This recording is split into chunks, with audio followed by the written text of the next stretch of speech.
To repair a leaking 18 gauge brad nailer. This is a Superworks, which is a copy or made in the same place as a Pneumatic F50. Anyway, if your nail gun looks like this, this is the fix. If we take that apart,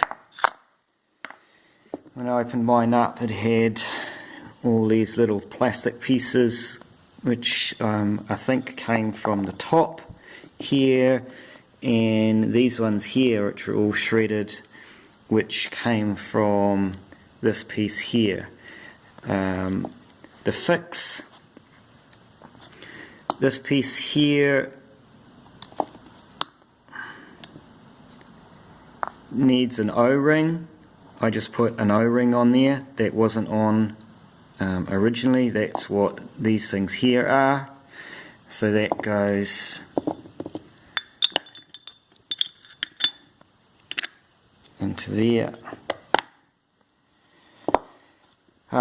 Once that was put in, the nail gun would fire every second nail. So it would fire one, pull a trigger, it would be blank, and then it would fire a second one. So there was not enough, the piston wasn't being completely returned on the first cycle. So to replace this little piece, I made this thing, which is out of just a piece of car tube I had.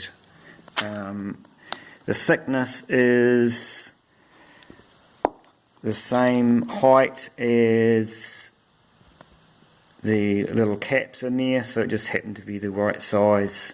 I punched a hole out for, I just dropped the spring, for the spring to fit in there, and then cut around the outside to make that shape. Essentially that there. And with that, the gun returns and fires multiple times, so it's fixed.